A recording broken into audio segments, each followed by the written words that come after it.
Asanteni sana. Kuna maneno zingine ambayo ningesema, lakini wale ambao walikuwa hapa mbele wameshasema tayari. Sasa mimi kwanza natoa shukrani kwa gavana Lee Kinyanjui ambaye ametualika, na yeye ndio sasa ni host yetu hapa Naivasha. Nimekaa na nimesikia maneno mengi sana ikisemwa na wale ambao wamepata fursa ya kuongea hapa. Mimi nilikuwa na maneno nilikuwa nataka kusema, lakini sana nilikuwa nataka kusikiza.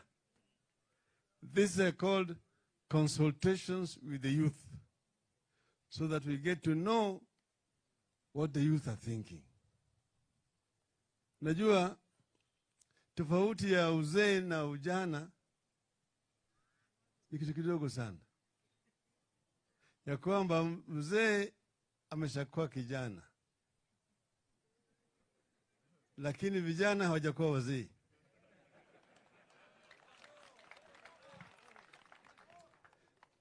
Tofauti between them is what is called experience. That is the difference. That the old have at one time been young. Therefore, they know what it means to be young. But the young have never been old to know what it means to be old. Okay? Sawa, tuko pamoja. Wakati ngine sisi tulikuwa tunaitwa the young Turks. When we were fighting for change and reform, wakati tulikuwa tunashikwa na kuingizwa jela, we were called young Turks. Hapa Naivasha, hiyo jela hapa ya Naivasha hapo chini, nimekaa miaka 3.5. Hapo mimi nilikuwa nakaa kwa compound yangu peke yako. Nyumba kubwa, lakini mimi niko hapo ndani yake peke yangu. Sasa hapo asubuhi ukiamka ni baridi sana. Ile baridi inatoka kule Kinangop.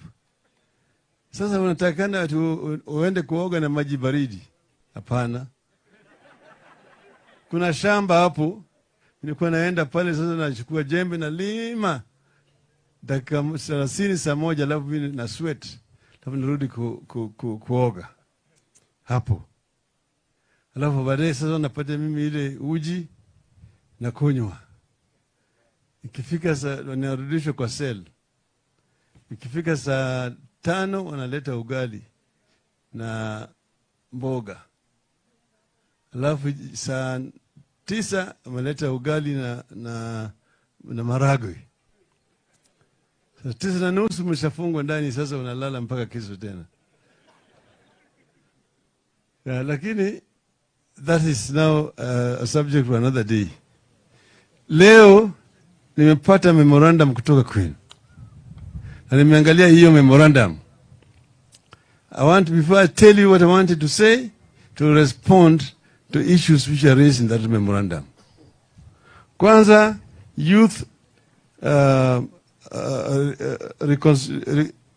recognition and inclusion in the next government as CS, PS, and CAS.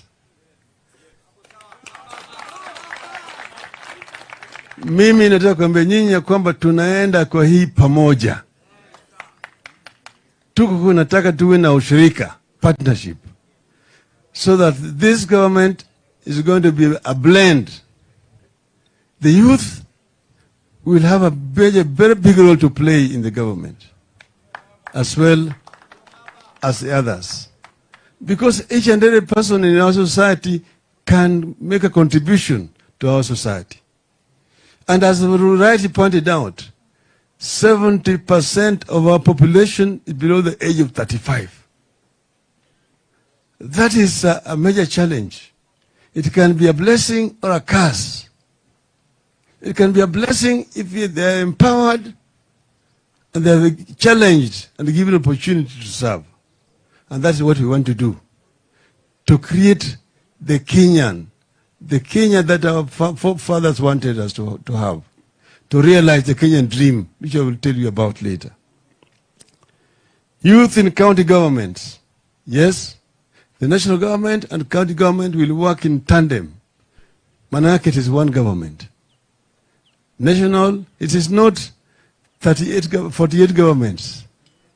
at one national government and 47 county government. It is one government, one national and counties. So we'll work together. Support flower farms to employ the youth. I was involved in this issue of the flower farms. There was a time when Lake Naivasha was dying. Samaki ilikuwa imekufa karibu yote kwa lake kwa sababu ya ile pollution ambazo zilikuwa zinatokea kwa flower farms, effluent ambayo ilikuwa inaenda huko ndani. Mimi nikaenda nikaonana na yule Prince Charles kule Uingereza. Tukaongea na yeye akaweka his foundation kufanya kazi na sisi to revive Lake Naivasha. And we came up with a proper program to revive Lake Naivasha that included dealing with effluent. Apart from the flower effluent, the town itself was also discharging effluent, raw sewer into the lake. And that itself was polluting the lake, and that's why the wildlife in the lake was dying. So we came up with a massive program to restore Lake Naivasha through Prince Charles Foundation. Kwanza I led a delegation. Watu wa local government in Naivasha hapa walikuja. The representative of the farms walikuja. Stakeholders around this lake walikuja. Alafu mawaziri wawili nilienda nao na permanent secretaries. Tukaenda mpaka kwa boma ya Prince Charles. Na tukaongea na yeye, mimi nikaongea na yeye na baadaye wakanipatia sisi pesa ya kurevive hii lake. Wana vile hii lake iko sasa because of my efforts. Sasa we worked with the flower farms not to discharge chemical effluent into the lake. And that was done. Also the town, we dealt with the issue of sewage in the town. Now, but then there was an issue. Apart from the COVID, which made some of the flower farms to close, there was also the harassment by the tax authorities over taxation of the flower farms. This is an issue which we need to deal with because some flower farms have relocated to Ethiopia. And they're now producing there. Ethiopia has now become a major competitor of Kenya in producing flowers. We can come up with a proper, attractive environment that will bring more investors and retain the ones who are here so that more employment can be created for the youth in Naivasha. So, youth in elected positions, youth to supply county governments with goods and services. Yes, those I'm going to summarize those issues. Vile tutatembea pamoja na vijana. Now, youth in the transport sector will also need to be empowered. That again, because that is a very important sector, the transport sector. And what is happening here that the youth, those who are involved there are being harassed all the times with police officers and so on. Imambo ya rupurupu na kadhalika. Tunajua. But we need to promote youth in a digital economy and a creative space. This is very important. ICT is the way now, not only of the future. And we want to actually make the country fully digital, to create a digital economy around the country, so that you have the network all over the country. And if you have a network access, then the youth can actually work even in a rural area, somewhere else. I remind you that sometimes in 2013, when we were campaigning, some people came and said that we were ourselves analog and they were digital. And said that each and every child in a primary school was going to have a laptop. Laptop was promised. And those children now, if they were given a laptop at that time, they are now finishing Form 4. They're graduating. And now you're offering them wheelbarrows. Is that a contradiction?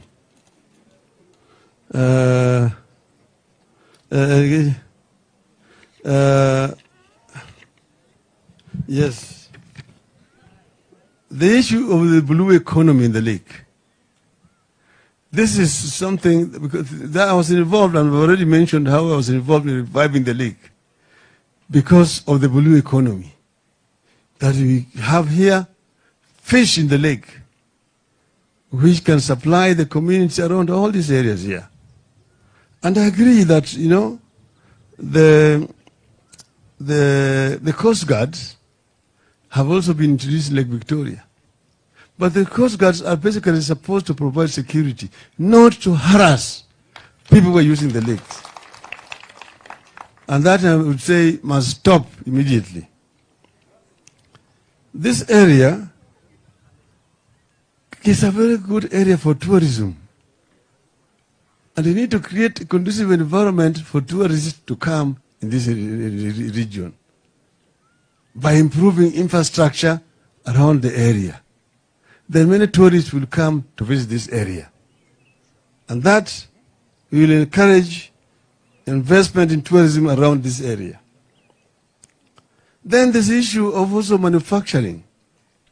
There are companies which are around here. You have, for example, Keroche Industries, which has been harassed a lot because of competition from Kenya breweries. I have myself been at the forefront in protecting Keroche as a local investment in the country.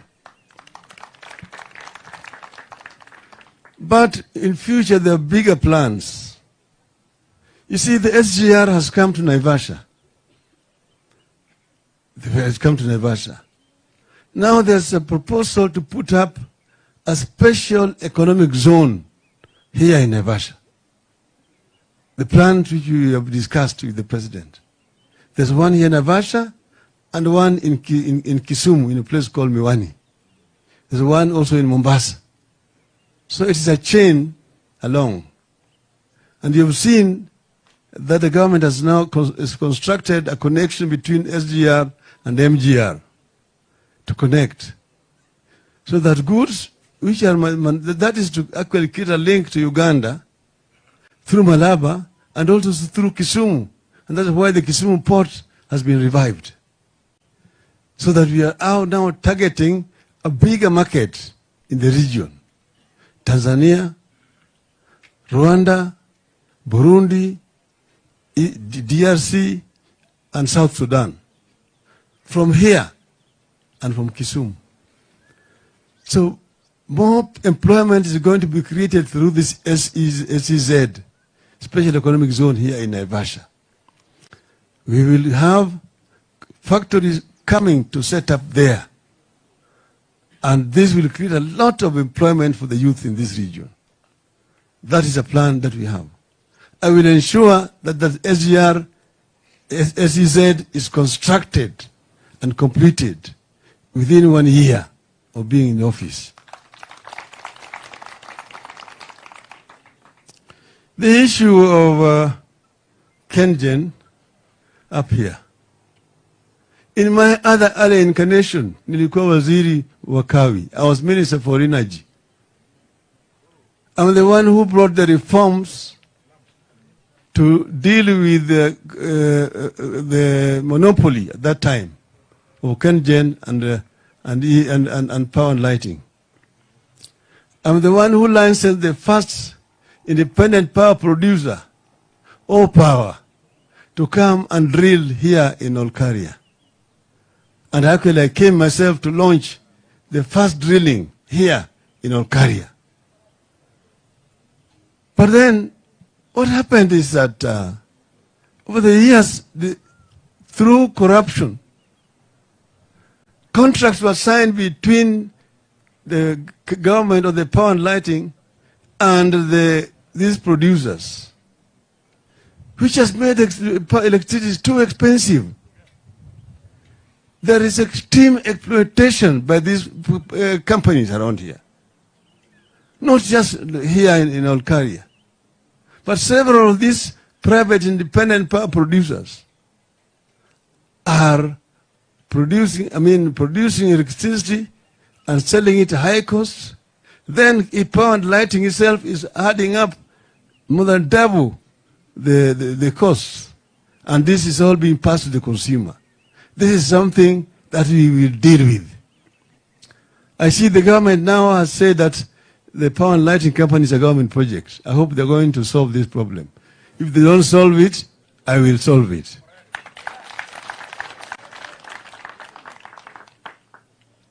Because electricity is a necessity. It's essential in all human endeavors. You need it for lighting. You need it for production. You need it for heating, and so on.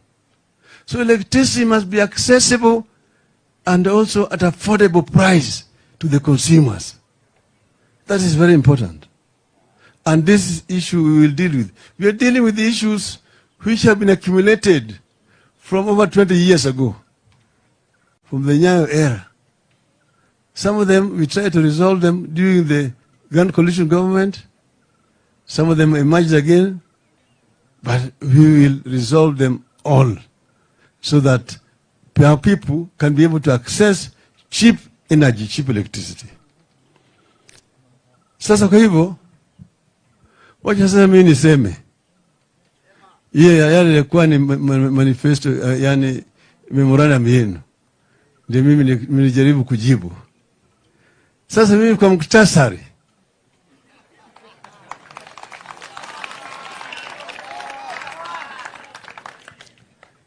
Mimi nimekuja kuambia nyinyi ya kwamba kumekucha. Kumepambauka. Jogoo shawika mara 3. Amkeni tuende kazi. Mko tayari? Mko tayari? Nimekuja kuambia nyinyi ati sasa ile harakati ya ukombozi wa 3 wa taifa letu imeanza. The third and final liberation of our country. Ya kwanza ilileta uhuru. Ya pili ikaleta katiba mpya. Ya 3 sasa ni ya kuboresha uchumi ya taifa letu. Economic liberation. Sasa mimi nataka mkumbuke maneno manne. Moja ni utu. Pili ni umoja. 3 ni usawa. 4 ni uzalishaji. Utu, umoja, usawa, uzalishaji. Sawa. Utu ni umoja, tunataka kuleta utu. Yani wewe unachukua mwenzako kama wewe na wewe uko sawa. Pili, umoja ni kuunganisha makabila yote ya Kenya wewe kama kitu kimoja. Kama hapa Naivasha nyinyi ni Tanganyika. Hapa ni mchanganyiko maalum. Makabila yote ya Kenya wako hapa. Na tunataka hao waishi kwa amani, kwa upendo, bila kujalia ati huyu ni Mkikuyu, huyu ni Mkamba, huyu ni Mluhya, huyu ni Jango, huyu ni Kalenjin na kadhalika. Wote ni wa Kenya. You are first a Kenyan before you become a member of another tribe. Sababu wewe huku amua uzaliwe Mkamba au Mkikuyu, hiyo ni ajali ya Mungu. Wewe umepata tu umezaliwa pale. Lakini muhimu zaidi, wewe ni Mkenya, ama sivyo? Hiyo ndio tunataka kuunganisha watu wetu pamoja. Alafu ile nyingine, kwa watu wawe sawa. Usiangalie mwenzako ati yeye hakuenda shule kama wewe. Sasa wewe ni unashinda yeye, au wewe unafanya kazi ya juu na yeye mshahara yako ya yeye mshahara wa chini, ati yeye ni takataka. Hapana, hii ndio tunasema juu ya usawa ya watu wetu. Alafu uzalishaji ni kuzalisha mali katika taifa letu, ili nchi yetu iinuke, tuwe kwenye hali ya ufukara. Na inawezekana, naongeza namna hiyo, inawezekana. Hiyo nenda ambayo nataka mkumbuke kabisa, inawezekana. Inawezekana. Sasa mimi nasema vile mnavyojua, wimbo wetu wa taifa inasema ati Mungu bariki nchi yetu ya Kenya, haki iwe ngao na mlinzi, na tukae na undugu, amani na uhuru, raha tupate na ustawi. Tulipoanza hapa hii mkutano yetu, si ilipigwa hapa? Tumepiga hapo. Hiyo ndio ndoto ya waanzilishi wa taifa letu. Wale walianza taifa letu walitaka hiyo, taifa ambaye inamcha Mungu. Na hiyo wimbo tayari ni maombi yenyewe, na tulianza hii mkutano na maombi. Pili, imesema haki iwe ngao na mlinzi. Haki itakuwa ngao na mlinzi kama kuna demokrasia katika taifa, demokrasi. Alafu tukae na undugu, amani na uhuru. Undugu ni kupendana, ndio namwambia nyinyi hiyo. Undugu ni kupendana, hakuna ubaguzi ya kikabila. Amani na uhuru. Lakini misha nasema amani na uhuru. Amani sio tu wakati hakuna vita. Peace is not just absence of war. Maana mtu ambaye ni ana njaa hana amani. A hungry man is an angry man. Kwa hivyo, alafu nasema ati raha tupate na ustawi. Nchi hiyo kwa kizungu ati plenty be found within our borders. Hiyo nchi ambaye kuna plenty katika Biblia inaitwa nini? Katika Biblia nchi ambaye iko mali mingi zaidi inaitwa namna gani? Sikanani? Sikanani? Na hiyo iko kwa Biblia, sio Raila amesema. Na hiyo iko katika wimbo wetu wa taifa, plenty be found within our borders. Lakini sasa miaka 50 na kitu karibu 60 tangu tupate uhuru, hatujaona hiyo raha na ustawi. Wakenya wako na njaa, Wakenya wako na shida zaidi. Tunasema tunataka kuinua Kenya katika hali hii, na inawezekana. Lakini mpaka tubadilishe mwenendo, tutumie mbinu zingine ili tuweze kuinua Kenya katika hali hii. Na inawezekana kutoa Kenya hapa. Nchi zingine ambazo ni rika ya Kenya kama Korea sasa wameshinda Kenya. Tulipokuwa napata uhuru, uchumi ya Korea na Kenya ilikuwa sawa. Lakini sasa uchumi ya Korea imeshinda ya Kenya mara 50. Mara 50. Sasa unaona Samsung natoka Korea, Hyundai natoka Korea, LG natoka Korea. Nyinyi hata bado sindano hamtengenezi. Mpaka tubadilishe. Nchi ya China ndani ya miaka 30 imetoa watu milioni 300 kutoka hali ya ufukara mpaka wakaleka kwa hali ya utajiri. Ndio sababu tambio hii inawezekana. Kama Wakenya wanaweza hiyo, tunaweza kuinua watu milioni 20 kutoka kwa hali ya ufukara mpaka hali ya utajiri. Sisi tutahakikisha, mnaona tuleta BBI. Nikimalizia hapo, tulikuwa tumesema tutaweka wizara ya vijana, a Ministry of Youth, not a Department of Youth under the Ministry of Finance. Wizara ya vijana. Na tena tutakuwa na National Youth Commission ambayo ni Constitutional Commission, kisha kwamba yale ambayo yamesemwa kama kwa sera imetimizwa. Kama tunasema ati 30% of all government projects go to the Youth Commission will ensure that national government and county government inafanya hivyo. Alafu kulipa deni.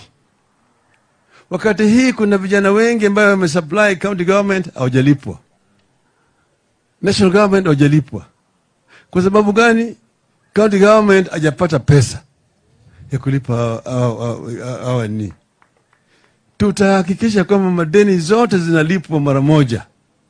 And any supply ambayo na supply county government or national government must be paid within 30 days. Inawezekana. Nasema hiyo maana yake mimi nimeweza kuwa waziri wa barabara na ujenzi na nilitoa amri ya makandarasi yote wanalipwa within 30 days ya submit their invoices, walikuwa wanalipwa. Inawezekana. Ili vijana ni. Alafu vile vile tutaweka vile vile ile hazina, ile fund ya vijana. Pale ambapo vijana wataweza kupata mkopo na walipwi riba yoyote mpaka baada ya miaka 7. Kama hizo miradi yao zimenuka. Sio sawa sawa? Sio sawa sawa? Ili ndio itatoa vijana wakishapata elimu wanatoka sasa wanaweza kuanzisha biashara yao wao wenyewe kwa wenyewe. Sources of employment. Kuna public service. Pale mnasema nataka vijana wawe CS, wawe PSS na kadhalika. Hiyo public service inaajiri watu milioni 700,000, 700,000. Na hizo zote hakuna vacancy. Watu wameajiriwa hapo. Ile vacancy ambayo inapatikana ni 10% kila mwaka. Wale ambao wanakufa na wale ambao wanastaafu. Kwa hivyo inakuwa kama ni vacancy 70,000 peke yake. Lakini kila mwaka sisi tunamwaga kwenye soko ya kazi watu 1,000,000. Kwa hiyo mpaka tutumie mbinu. Hao vijana tutapeleka wapi? Na mimi nina hakika mituko na suluhisho. Kama China inaweza kufanya, tunaweza kufanya hapa Kenya. Kwa hivyo hakikisha mimi natoa kwa vijana hapa, kwa serikali mtaingia. Vijana wataingia. Wale wazee ambao miaka yao ya kustaafu imefika wataenda nyumbani. Ili waache nafasi kwa vijana. Sawa sawa? Lakini vile vile tutatafuta njia zingine ya kusaidia vijana ambaye wajaingia kwa serikali. Ili kila Mkenya ambaye ametoka ako na uwezo ya kufanya kazi, awe mlemavu, awe ni mama, awe ni kijana, watapata kazi vile inatakikana. Kila Mkenya anamata. Kwa hivyo sasa mimi nakuja hapa kwenu sio kutafuta wafuasi, lakini mimi natafuta washirika.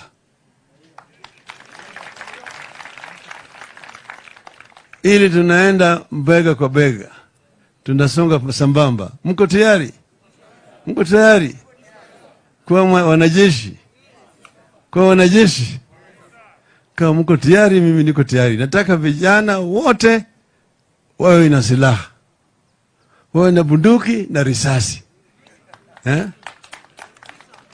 Ili nikisema